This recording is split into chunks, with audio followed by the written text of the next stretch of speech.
આ સમયે પ્રભુના નામને ફરી એકવાર ધન્યવાદ આપીએ છીએ, પ્રભુનો પુષ્કળ આભાર માનીએ છીએ. આજના દિવસમાં પ્રભુએ તમને ને મને આપણને દરેકને સંભાળ્યા, બચ્યા, રક્ષણ કર્યા અને આજને સાંજના સમયે પ્રભુ આપણને એની હજુરમાં લઈ આવ્યો છે. તો આપણે પ્રાર્થના કરીએ અને સંગતની શરૂઆત કરીએ. સર્વસમર્થ સનાતન ઈશ્વર પિતા પ્રભુ પરમેશ્વર, અમે તમારા પવિત્ર અને મહાન નામને ધન્યવાદ આપીએ છીએ. તમારી કૃપાથી, દયાથી ભરજો, તમારા આશીર્વાદોથી ભરજો, એવી અમે પ્રાર્થનાની વિનંતી કરીએ છીએ. અમે દરેક તમારા આત્મ સોંપાતા પ્રાર્થના પ્રભુ ઈસુ ખ્રિસ્ત નામથી માંગીએ છીએ. આમેન. પ્રભુના પવિત્ર વચનોમાંથી આજે જે બાબતને આપણે જોવા માંગીએ છીએ એ તો પ્રભુના પવિત્ર વચનોમાંથી આપણને જોવા મળે છે. નહેમિયાનું પુસ્તક ને તેનો 6ઠ્ઠો અધ્યાય, અને એમાંથી પ્રભુના વચનને આજે નિહાળવા માંગીએ છીએ. વલો આપણા ખ્રિસ્તી વિશ્વાસની અંદર, ખ્રિસ્તી જીવનની અંદર ઈશ્વર તરફથી કરવામાં આવેલ અથવા તો ઈશ્વર તરફથી આપવામાં આવેલ કાર્યને આપણે જ્યાં સુધી પૂર્ણ ન કરીએ ત્યાં સુધી આપણને ઘણી બધી વાર સંતોષ મળતો નથી. પરંતુ વાલાઓ, તમે ને મેં, આપણે બધાએ એક બાબતની વિશેષ નોંધ લીધી છે આપણા જીવનમાં કે જ્યારે પ્રભુનું કામ કરીએ, જ્યારે પ્રભુની વાત સાંભળીએ, એ સમયો દરમિયાન ઘણી બધી વખત એવી બાબતો આપણી આગળ આવે, એવી નકારાત્મકતાઓ આપણી આગળ આવે કે જેને લઈને આપણા કામમાં એક ખલેલ પહોંચે. વાલાઓ, ઘણી બધી વાર આપણે વિચાર કરીએ છીએ કે જ્યારે આપણે ડ્રાઇવિંગ કરતા હોય અને ડ્રાઇવિંગ કરતી વખતે જ્યારે આપણે આપણા ગોલ તરફ, આપણા રસ્તા તરફ, આપણી મંજિલ તરફ ન જોતા હોય, આપણે આપણા રસ્તા તરફ ન જોતા ડ્રાઇવિંગ કરીએ તો શું થાય? ઘણી બધી વખત આપણે એમાં દુર્ઘટનાનો, અકસ્માતનો સામનો કરીએ છીએ. વાલા, પ્રભુનું વચન કહે છે, આજે નહેમિયાને જે કાર્ય સોંપવામાં આવ્યું છે એ કાર્યમાં શૈતાન દ્વારા એ અવરોધ મૂકવામાં આવે છે, અવરોધ કરવામાં આવે છે. પરંતુ એમાંથી પ્રભુના સેવક એ નહેમિયા એ બહાર નીકળે છે. આજનું જે વચન છે એ વચનને આપણે એ દૃષ્ટિકોણથી જોવા માંગીએ છીએ કે શૈતાન તમને ને મને ઘણી બધી વખત જગતની સાથે, શૈતાની વાતો સાથે અને નકારાત્મકતાઓ સાથે સમાધાન કરવાનું કહેશે. અને એટલાને માટે વાલાઓ, પહેલામાં પહેલી બાબત જે આપણે સમજવા માંગીએ છીએ કે પ્રભુના સેવક નહેમિયા કે જે યરુશાલેમમાં આવે છે અને તેમણે જોયું કે યરુશાલેમનો કોટ તૂટી ગયો છે, અને એ સમયની અંદર એ નહેમિયા એ કોટને બાંધવાની શરૂઆત કરે છે. પરંતુ એ કોટને બાંધવું એ આજના સમયના જેટલું સહેલું નથી. તમે ને હું જો ઘરના કે ચર્ચના કે બીજા કોઈ કોટને બાંધવાની શરૂઆત કરીએ તો આપણે ફાઇનાન્સીસની જરૂરિયાત પડે. અહીંયા ફાઇનાન્સીસથી વધારે જરૂરિયાત છે લોકોથી, દુશ્મનોથી એ કોટનું રક્ષણ કરવાનું, એમની સાથે એક બાજુ લડત આપવાની અને બીજી તરફ એ કામ કરવાનું. અને એ સમયોની અંદર આપણે જોવા માંગીએ છીએ કે શૈતાન એ અલગ અલગ યુક્તિઓ, અલગ અલગ પ્રયુક્તિઓ કરીને એ જગતની સાથે સમાધાન કરવાને માટેનું એક આમંત્રણ આપે છે. બોલો, ઘણી બધી વખત પ્રભુનું કામ જ્યારે આપણે કરીએ ત્યારે આપણે એક બાબતને નોંધીએ છીએ કે આપણને એવું કહેવામાં આવે છે કે પ્રભુના કામને પ્રાથમિકતા આપવાની જરૂરિયાત નથી. પ્રભુનો સેવક એ પ્રમાણે કહે છે, તમે વાંચો તો પ્રભુના વચનમાં લખવામાં આવ્યું કે જ્યારે નહેમિયાએ એ કોટ બાંધવાની શરૂઆત કરી અને ત્યારે 4થો અધ્યાય અને એની અંદર લખવામાં આવ્યું છે કે અમે કોટ બાંધીએ છીએ. નહેમિયા કહે છે, અમે કોટ બાંધીએ છીએ. પહેલી કલમ નહેમિયા 4ને. એ જ્યારે સાનબાલાટે સાંભળ્યું ત્યારે તે ક્રોધાયમાન થયો, તેને ઘણો રોષ ચડ્યો અને તેણે યહૂદીઓની હાંસી કરી. મોટા ભાગે આપણે એક બાબત પર નોંધ કરીએ છીએ કે એણે હાંસી કરી, એણે મજાક કરી, અને પછી લખવામાં આવ્યું છે તેણે પોતાના ભાઈઓની તથા સમરૂનના સૈન્યની સમક્ષ એણે કહ્યું કે નિર્બળ યહૂદીઓ શું કરે છે? શું તેઓ પોતાને માટે કોટ બાંધવાના? શું તેઓ યજ્ઞ કરવાના? એક જ દિવસમાં કામ પૂરું કરવાના? બળી ગયેલી ઇમારતોના ધૂળ ઢેફામાંથી પાછા પથ્થર ઉપજાવવાના? હવે ટોબિયા આલ્મોની તેની પડખે ઊભેલો હતો. તેણે કહ્યું કે તેઓ ભલે બાંધે, તેઓના પથ્થરના કોટ પર જો કોઈ શિયાળવું ચડે તો પણ તે તૂટી પડે. એ હાંસી કરવામાં આવી. ભલાઓ, તમે એનો વિચાર કરીએ કે હાંસી કરવામાં આવે ત્યારે પ્રભુના વચનમાં બહુ અદ્ભુત બાબત લખી. શું કહ્યું છે? સાનબાલાટે સાંભળ્યું કે અમે કોટ બાંધીએ છીએ ત્યારે તે ક્રોધાયમાન થયો. પહેલું, તે ક્રોધાયમાન થયો. બીજું, તેને બહુ રોષ ચડ્યો. અને ત્રીજું, એણે યહૂદીઓની હાંસી કરી. આ લોકોને લાગતું હતું કે નહેમ્યા અને એની સાથેના લોકો આ કોટનું બાંધકામ નહીં કરી શકે. વાલો, પ્રભુનું વચન કહે છે, જ્યારે તેમને ખબર પડી કે આ કોટ બંધાઈ રહ્યો છે. તમને જો ખબર હોય છે કે કોઈકનાથી કામ નહીં થાય તો ફક્ત હસવું આવે, મજાક કરવાનું મન થાય. અહીંયા બે બીજા કામ થાય છે. એને શું થડે છે? ક્રોધ ચડે છે અને રોષ ચડે છે. અને એને શું કરી નાખવું એ પ્રશ્ન થાય છે, પણ તે કશું નથી કરી શકતો. એટલાને માટે એની મજાક કરવામાં આવે છે. ઘણી બધી વાર વાલાઓ, તમે ને હું જે સેવાઓ કરીએ છીએ, આપણે જે કામ કરીએ છીએ, પ્રભુના વચનમાં ચાલવાનો પ્રયત્ન કરીએ છીએ, વિશ્વાસી જીવનમાં ચાલીએ છીએ, ઘણા બધા શૈતાની બાબતો, ઘણા બધા શૈતાની લોકો, ઘણી બધી શૈતાનની ચાલ તમારી ને મારી વિરુદ્ધ થશે. અને જ્યારે તેઓ કંઈ નહીં કરી શકે, ક્રોધિત થશે, ગુસ્સે થશે, પણ કંઈ નહીં કરી શકે, તો પ્રભુનું વચન શું કહે છે? તેઓ તમારી ને મારી, આપણા બધાની એક મજાક કરવાની શરૂઆત કરશે. ત્યાં લખવામાં છે યહૂદીઓની હાંસી કરી. બોલો, ઘણી બધી વખત તમે ને હું હાંસીથી ડરી જઈએ છીએ, ચિંતામાં મુકાઈ જઈએ છીએ. પ્રભુનું વચન કહે છે એટલા માટે કરી રહ્યા છે કારણ કે બીજું કશું કરવું એ તેમની યોગ્યતામાં, ક્ષમતામાં નથી. પહેલી બાબત, શૈતાન એ તમારી પર ક્રોધિત થશે, પાડી નાખવાને માટે પ્રયત્નો કરશે. પણ પ્રભુનું વચન કહે છે, હું તને મૂકી દઈશ નહીં, તને ત્યજી દઈશ નહીં. અને પ્રભુનું આચ્છાદન, પ્રભુના પવિત્ર આત્મા એ આપણી સાથે છે, એનું રક્ષણ, એના દૂતો આપણી સાથે છે. અને એટલાને માટે આપણને હાનિ પહોંચાડવી એ શૈતાનને માટે સહેલી નથી. અને ત્યારે તે હાનિ નથી પહોંચાડતો તો હાંસી કરીને ખુશ થાય છે. અને આપણે એની હાંસી જોઈને, એના હાસ્ય અને એના મજાકને જોઈને ઘણી બધી વાર હારી જઈએ છીએ. બોલો, શૈતાનની ઈચ્છા છે કે આપણે જગતની સાથે સમાધાન કરીએ.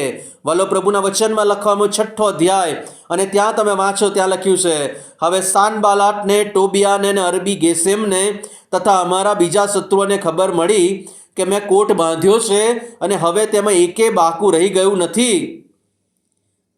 અને શું લખ્યું છે? એમણે જાણ્યું કે કોટ બંધાયો છે, એકે બાકું બહાર બાકી રહ્યું નથી. અને લખ્યું છે કે હજુ તો દરવાજાઓના કમાળ પણ ચડાવ્યા નથી. છતાં સાનબાલાટે શું કર્યું? અને એક ખબર મોકલી આપી. શું ખબર મોકલી આપી? લગાતાર તેઓએ કોટના બાંધકામને ખોરંભે પાડવા માંગે છે. બહુ પ્રયત્નો કર્યા, બહુ મુશ્કેલીઓ ઊભી કરી, પણ કશું ના થયું. અને આખરે જ્યારે જાણ્યું કે બધું સરસ રીતે થઈ ગયું છે અને હવે એ જે કોટ બાંધવાનો છે, એનો કમાણ ને એના દરવાજા લગાવવાના છે, એટલું જ બાકી છે. શું થાય છે? પ્રભુનું વચન કહે છે, શૈતાન એની વાત લઈને આવે છે. જ્યારે વાલો પ્રભુના વચનમાં તમે મજબૂત હશો, પ્રભુના માર્ગમાં ચાલતા હશો, પ્રભુની પાછળ ચાલવાનો નિર્ધાર કરશો, પ્રભુનું વચન કે જે શૈતાન એની બાબતો ને એના માણસો એ લોભ, લાલચ ને ઘણું બધું લઈને આવશે. તમે વાંચો બીજી કલમમાં નહેમ્યા 6:2, સાનબાલાટે તથા ગેસેમે મને કહી મોકલાવ્યું કે આવ આપણે ઓનોના મેદાનના એક ગામમાં મુલાકાત કરીએ. શું કહેવામાં આવ્યું? અત્યાર સુધી એવું કહેતા હતા કે આ નહેમ્યા ને એના માણસો તો નક્કામાં છે, આમને કશી ખબર પડતી નથી. આ બેદા ભેગા થઈને શું કોટ બાંધવાના? તમે વાંચો 4થા અધ્યાયમાં લખ્યું છે. શું લખ્યું છે? હાંસી કરી. શું કહે છે? નિર્બળ યહૂદીઓ શું કરવાના? શું પોતાને માટે કોટ બાંધશે?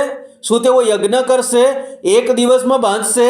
અને બળી ગયેલી ઇમારતના ધૂળ ઢેફામાંથી પાછા પથ્થર ઉપજાવશે? એટલે ભલે ભલે બાંધે કે છે, એક શિયાળવું ચડશે ને તોય એ કોટ પડી જશે. આવું કહેનાર લોકો માનસિક રીતે હારી રહ્યા છે. એનું પ્રૂફ છે, એની સાબિતી છે કે તેઓ તમારી સાથે સમાધાન કરવાના મૂડમાં આવે છે. શું કહે છે બીજી કલમમાં? તેમણે કહ્યું, કઈ મોકલાવ્યો કે આવો આપણે એક ગામમાં મુલાકાત કરીએ. કેમ? કારણ કે શૈતાનની હવે ઈચ્છા છે કે હું આને નથી હરાવી શકતો, તો એને ગમે તેમ કરીને મારા પક્ષમાં લેવાનો પ્રયત્ન કરું. એના આત્મિક જીવનને, એ સારું જીવન જીવે છે, એને નુકસાન પહોંચાડવાનો પ્રયત્ન કરું. વાલાઓ, શૈતાન તરફથી જ્યારે તમારી પાસે આવી બાબત આવે, કઈ બાબત? સમાધાન કરવાની બાબત. આ પહેલી બાબત આપણે જોઈ, શૈતાન તમને પાડી નાખવાના પ્રયત્નો કરશે, સફળ નહીં થાય. બીજી બાબત આપણે જોઈએ છીએ, જ્યારે સફળ નહીં થાય તો એ હાંસી કરશે અને મજાકથી તમારી માનસિકતાને, તમને સાયકોલોજીકલી તમને તોડી પાડવાના પ્રયત્નો કરશે. અને એમાં પણ જ્યારે સફળ નહીં થાય તો એ પોતાના તરફ તમને લેવાને માટેના પ્રયત્નો કરશે. એ કહેશે કે તું મારી સાથે બેસી જા, મારી સાથે આવી જા અને હું તને સારી બાબતો આપીશ. પ્રભુ ઈસુ ખ્રિસ્તની સાથે આ થયેલું. પ્રભુ ઈસુ ખ્રિસ્તને કહ્યું કે આ પથ્થરને કહે કે તે રોટલી થઈ જાય. પ્રભુ ઈસુ ખ્રિસ્તને કહ્યું કે અહીંયાથી તું પોતાની જાતને નીચે ફેંકી દે, અને તને એ દૂતો આવીને પકડી લેશે, ઝીલી લેશે. ના માન્યું પ્રભુએ તો પર્વતના શિખર પર લઈ જઈને કહ્યું, તું જો મારા પગ પર પડીને ભજન કર, આ બધું તને આપી દઈશ. વાલાઓ, શૈતાનની આ યોજના છે કે જે તમને ને મને એના વિશ્વાસી જીવન, જે પ્રભુની પાછળ ચાલવાનું વિશ્વાસી જીવન છે, એ વિશ્વાસી જીવનમાંથી તોડી પાડવા માંગે છે, દૂર કરી દેવા માંગે છે, પ્રભુની પાસેથી દૂર લઈ જવા માંગે છે, વિશ્વાસી જીવનમાંથી પાપી જીવનમાં પ્રવેશ કરાવવા માંગે છે. અને એટલાને માટે પ્રભુનું વચન કહે છે, એ સમયોમાં વાલાઓ શું કરવાનું કે જ્યારે શૈતાન બહુ લોભામણી વાતો કહે, પ્રલોભનો આપે, મોટું ટોળાની અંદર તમને ભાગીદાર બનાવશું, આ પદ, આ પ્રતિષ્ઠા બધું તમને આપીશું. શું કહેવાનું વાલાઓ? પ્રભુના વચનમાં લખવામાં આવ્યું છે. બીજી કલમ ફરીવાર વાંચીએ. સાનબાલાટે, નહેમ્યા 6:2, સાનબાલાટે તથા ગેશેમે મને કહી મોકલાવીને, મને કહેવડાવીને મોકલ્યું, આવ આપણે ઓનોના મેદાનમાં એક ગામમાં મુલાકાત કરીએ. પણ તેઓ તો મને નુકસાન કરવાનો મનસૂબો કરતા હતા. એમની ઈચ્છા હતી કે અમે નહેમ્યાને નુકસાન કરીએ. ત્રીજી કલમ, મેં તેઓની પાસે ખેપિયા મોકલીને કહાવ્યું, હું એક મોટું કામ કરવામાં રોકાયેલો છું, માટે મારાથી અવાય એમ નથી. હાલેલુયા. પ્રભુનું વચન કહે છે, આ નહેમ્યા એ બહુ અદ્ભુત વાત કરે છે. સમાધાન કરવાને માટે પ્રપોઝલ છે. નુકસાન થશે એ નહેમ્યા જાણે છે. એમનો મનસૂબાની નહેમ્યાને ખબર છે. વાલો, પ્રભુનું વચન કહે છે, એ સમયોમાં નહેમ્યા જે ઉત્તર આપે છે એ તમારે ને મારે શૈતાનને અને એના લોકોને આપવાનો છે. શું કહ્યું નહેમ્યાએ? હું એક એવા કામમાં રોકાયેલો છું. કેવું કામ? મોટું કામ કરવામાં રોકાયેલો છું, માટે મારાથી અવાય તેમ નથી. જગતની સાથે સમાધાન કરવાનું કહેવામાં આવે ત્યારે પહેલો આપણો ઉત્તર એવો હોવો જોઈએ, હું વિશ્વાસી જીવન જીવવામાં રોકાયેલો છું. મારા જીવનનો મુખ્ય ધ્યેય એ પ્રભુનો વધસ્તંભ, પ્રભુની સુવાર્તા, બાઇબલના વચનો છે. હું બીજી બાબતોમાં આવવાને માટે તૈયાર નથી. બીજી બહુ મહત્વની બાબતમાં શું લખવામાં આવ્યું છે? માટે મારાથી અવાય તેમ નથી. હું તે પડતું મૂકીને તમારી પાસે આવીને શા માટે કામ બંધ પાડું? એટલે પ્રશ્ન પૂછ્યો, હું તમારી પાસે આવું, મારે તો સેવાનું કામ કરવાનું છે, હું તો સેવામાં રોકાયેલો છું, મારે મોજ મજા ને બીજી નકારાત્મકતાઓમાં અને તમારી સાથે બેસીને સંધિ કરારો કરવામાં, તમારી સાથે બેસીને રાજકારણ કરવાનો ટાઈમ મારી પાસે નથી. ભલો કેટલી બધી વખતે પ્રભુની સેવાના સમયોને આપણે નકારાત્મકતામાં, રાજકારણમાં અને નિંદા કરવામાં સમય કાઢીએ છીએ. ભલો પ્રભુના વચનમાં બહુ સ્પષ્ટપણે લખ્યું છે. શું લખ્યું છે? હું એક બહુ મોટા કામમાં રોકાયેલો છું, અવાય એમ નથી, અને આ બધું સારું કામ પડતું મૂકીને હું શું કરી શકીશ તમારી સાથે કે જેથી હું તમારી સાથે આવીને બેસું. ભલો એક વાર, બે વાર, 3 વાર પ્રભુના વચનમાં શું લખે? 4th કલમમાં વાંચો, નહેમિયા 6:4. તેઓએ મને તે પ્રમાણે 4 વખત કહેવડાવી મોકલ્યો અને મેં એ જ રીતે તેઓને ઉત્તર આપ્યો. વાલા, આપણામાં અને શૈતાનમાં એક બહુ સરસ બાબત છે. શૈતાનમાં બહુ સારી બાબત છે જેમાં આપણે હારી જઈએ. આપણે એકવાર કશું કામ કરીએ, નિષ્ફળતા મળે, હારીને બેસી જઈએ. શૈતાન શું કરે છે? એકવાર કે આપણે ના પાડીએ ફરી કે, ફરી ના પાડીએ ફરી કે, ફરી ના પડે ફરી કે, એ ચાલુ જ રાખે છે. શૈતાન એના પ્રહારો ચાલુ રાખે છે. શૈતાન એની વાતો ચાલુ રાખે છે. શૈતાન એના એટેક ચાલુ રાખે છે. શૈતાન એનું કામ ચાલુ રાખે છે કે કેવી રીતે હું આ પ્રભુની પાછળ ચાલનારને, પ્રભુ ઈસુ ખ્રિસ્તના વધસ્તંભની પાછળ ચાલનારને કેવી રીતે પાછો લઈ આવું. વારંવાર શૈતાન તમને ને મને કહેશે, જગતની સાથે સમાધાન કર. વાલો, વારંવાર કહેશે પ્રભુના વધસ્તંભને છોડી દે ને પાછો આવ. વાલો, આપણે એક જ વાત કહેવાની, હું જગતની સાથે સમાધાન કરવા માટે તેડાયેલો નથી. હું તો પ્રભુના રાજ્ય માટે તેડાયેલો છું, પ્રભુની વાતને માટે તેડાયેલો છું, પ્રભુની સુવાર્તાને માટે તેડાયેલો છું, પ્રભુની પાછળ વિશ્વાસી જીવન જીવવાને માટે તેડાયેલો છું. બોલો, આ લોકો એને નુકસાન કરવાને માટે તૈયાર હતા. આ જ લોકો એના પર હાંસી કરતા હતા. આ જ લોકો એને ખતમ કરવાની કોશિશો કરતા હતા. એ જ લોકો આવું કરવાને માટે, સંધિ કરવાને માટે, આ વાત કરવાને માટે મીટિંગનું આયોજન કરે છે. વાલો, પ્રભુનું વચન કહે છે, હું એમાં તૈયાર નથી. ભલો, આપણી આજે વાત એ જ હોવી જોઈએ, જગતની સાથે સમાધાન કરવાની કોશિશો ઘણી જગત કરશે. તમારી આસપાસના લોકો આવશે, તમારા બહુ સારા મિત્રો, કુટુંબીજનો પણ કહેશે કે આ શું કરે છે, આમાં તને ફાયદો નથી, આ શું સેવાઓ કરે છે, જો પેલું બહુ સરસ દેખાય, જો પેલામાં વધારે પૈસા છે, જો પેલામાં વધારે ધન દોલત છે, પેલા માર્ગ પર જવાથી વધારે ફાયદો છે. ભલો, એ સમય આ જ કહેજો. તમે શું કહેવાનું? આપણે મારાથી અવાય તેમ નથી. હું પ્રભુના રાજ્યમાં છું, શૈતાનની સાથે સમાધાન કરવાને માટે તૈયાર નથી. આવો પ્રાર્થના કરીએ.